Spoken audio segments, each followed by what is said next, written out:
অনেক দিন ধরেই মন চাইছিল মাসির সঙ্গে একবার দেখা করতে যাই। কতদিন হলো মাসির বাড়ি যাইনি, খোঁজ খবরও তেমন নেওয়া হয় না।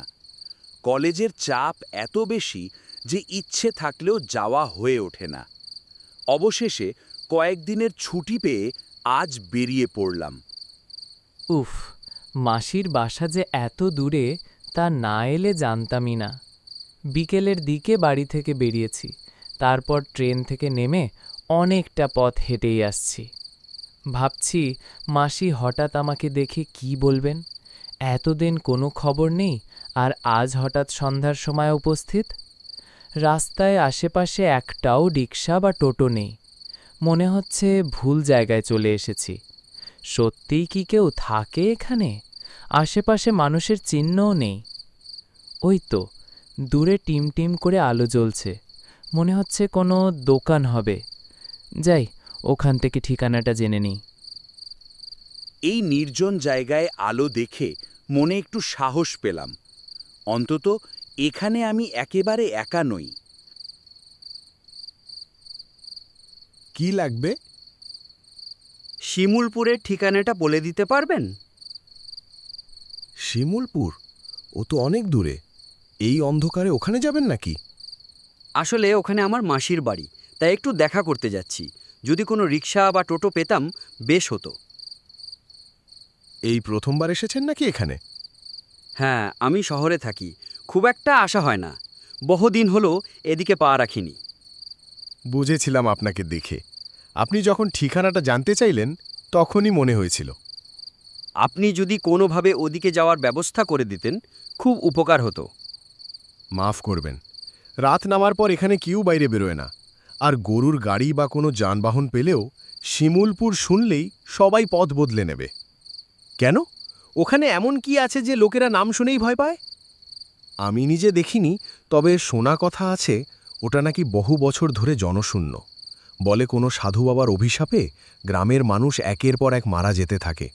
তারপর ধীরে ধীরে সবাই গ্রাম ছেড়ে চলে যায়। এখন ওখানে কেউ থাকে না। কি সব আজগবি গল্প শোনাচ্ছেন? সাহায্য চাইতে এসে ভুল করলাম মনে হচ্ছে। আপনার ভয় দেখানোর গল্প নিজের কাছেই রাখুন। কি সাংঘাতিক লোক বাবা! হাচ্ছা লোকের পাল্লায় পড়েছিলাম বটে। এখন ভালোই ভালোই পিসির বাড়ি পৌঁছাতে পারলে হয়। এখানে দেখছি কাউকেই বিশ্বাস করা যাবে না। দ্রুত পা চালিয়ে বেশ অনেকটা পথ অতিক্রম করে একটা জায়গায় এসে থমকে দাঁড়ালাম। আশেপাশে চেয়ে দেখলাম বেশ কয়েকটা কুঁড়ে ঘর। দেখে যা মনে হচ্ছে যেন বহুদিন এই জায়গায় কারোর পা পড়েনি। চারিদিক নিস্তব্ধ, অন্ধকারের চাদরে ঢাকা। আমি সেখান থেকে ফিরে যাওয়ার জন্য পা বাড়ালাম, ঠিক তখনই পিছন থেকে কেউ আমার নাম ধরে ডাক দিল। এই রাফি! আরে পিসে মশাই! পিসেমশাইকে দেখে একটু অবাক হলাম। অনেক রোগা হয়ে গেছেন, চোখে মুখে এক ধরনের অদ্ভুত ভাব, যেন খুব ক্লান্ত বা পাগলাটে চেহারা। রাফি বাবা, কত বড় হয়ে গেছিস! এতদিন পর হঠাৎ মনে পড়লো আমাদের কথা। আরে না না, তোমাদের আমি ভুলিনি কোনোদিনই, শুধু সময়ের অভাবে আসা হয়নি। হ্যাঁ হ্যাঁ, ঠিক আছে, বাকি কথা না হয় বাড়িতে গিয়ে শুনবো। এখান থেকে আর কত দূর হাঁটতে হবে? আরে কাছেই তো বাড়ি, মনে হচ্ছে তুই সব ভুলে গেছিস। কিছুটা সন্দেহ হচ্ছিল, এই গভীর অন্ধকার আর নিস্তব্ধ জায়গায় মাসির বাড়ি। মনে হচ্ছিল যেন বহু বছর আগে থেকেই এখানে মানুষের বসতি নেই। কিন্তু এবার বুঝলাম আমার ধারণা ভুল ছিল। কিরে, ওখানে দাঁড়িয়ে কি ভাবছিস? আয় আমার সাথে আয়। হ্যাঁ হ্যাঁ, আসছি। শুনছো? দেখো তো কে এসেছে। এই তো যাচ্ছি।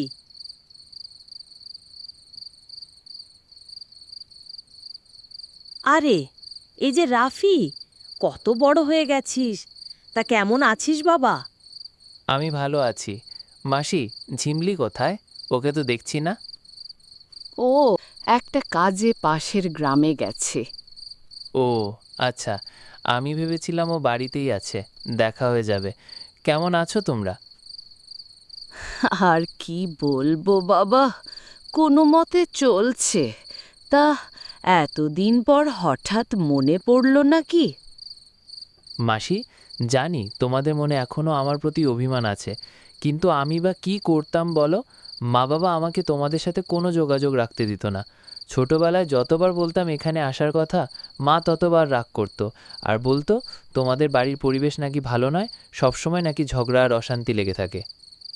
ও, তোর মা আমাদের নামে এমন বলতো? হ্যাঁ, হয়তো সেই কারণেই টানটাও ধীরে ধীরে কমে গিয়েছিল। 6 বছর আগে মা বাবা দুজনেই এক দুর্ঘটনায় মারা যায়। তারপর থেকে আমি একাই পড়াশোনা শেষ করে কলেজে ভর্তি হই। কিন্তু গত কয়েকদিন ধরে না জানি কেন তোমাদের কথা খুব মনে পড়ছিল, তাই ছুটির সুযোগ পেয়েই চলে এলাম। তবে এসে দেখি সবকিছু কেমন যেন বদলে গেছে। লক্ষ্য করলাম মাসি আর পিসেমশাই দুজনেই গম্ভীর মুখে আমার দিকে তাকিয়ে আছে। দাদা বৌদি মারা গেছে, এই খবরটুকুও জানালি না আমাদের? না, আসলে পিসেমশাই। আরে থামো, ছেলেটাকে এত বকা দিচ্ছ কেন?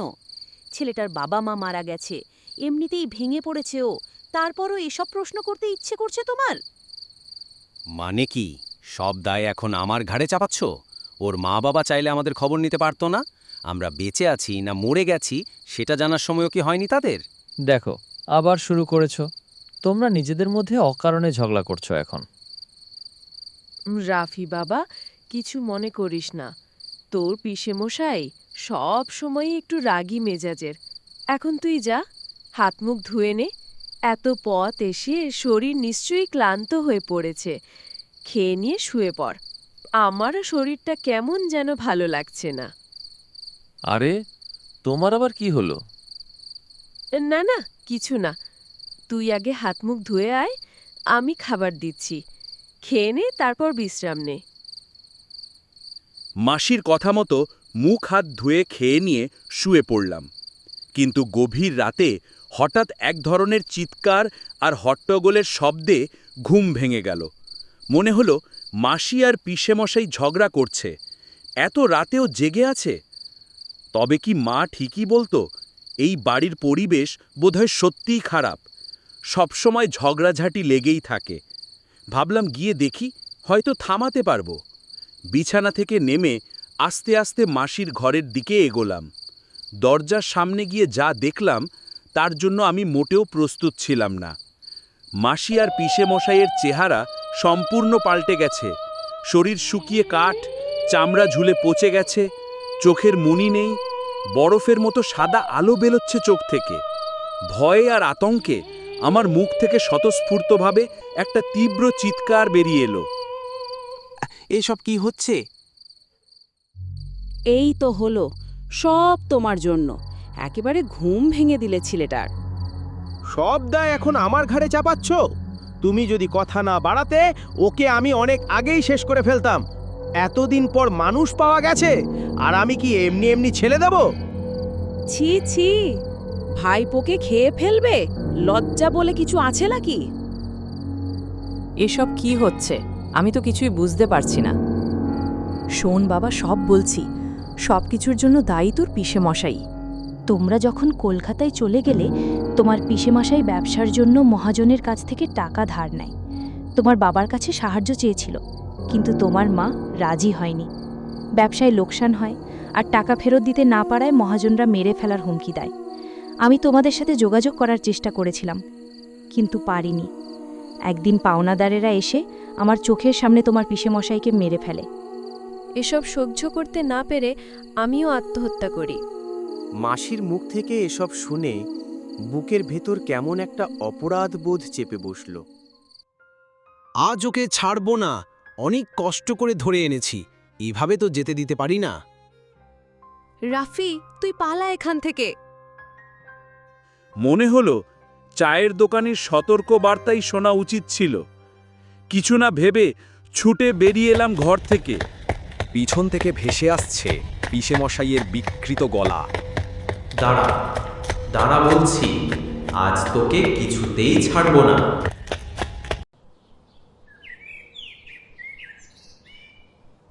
কি দাদা, গতকাল রাতে কোথায় গিয়েছিলেন? সকালে দোকান খুলতে এসে দেখলাম এখানে শুয়েছিলেন। লোকটার প্রশ্নের জবাব কি দেব ঠিক বুঝতে পারছিলাম না, তাই তার কথাটা এড়িয়ে গিয়ে আমি অন্য কিছু জিজ্ঞেস করলাম। দাদা, কলকাতা যাওয়ার ট্রেন কখন আছে বলতে পারবেন? আধা ঘন্টা পরই একটা ট্রেন আছে। গরুর গাড়ি ধরলেই আধ ঘন্টার মধ্যেই স্টেশনে পৌঁছে যাবেন। কিন্তু আপনি তো বললেন না গতকাল রাতে কোথায় ছিলেন, আর এখানে ফিরে এসেছেন কেন? আপনার পিসি কি তাড়া করেছিল নাকি? দৌড় মশাই, যত সব আজগুবি কথা বলেন। আপনার সাথে বেশি কথা বলেই আমার ভুল হয়েছে। আমি তো বলেছিলাম যাবেন না, এখন বুঝলেন তো? আরে মশাই, থাকুন আপনি, আমি গেলাম।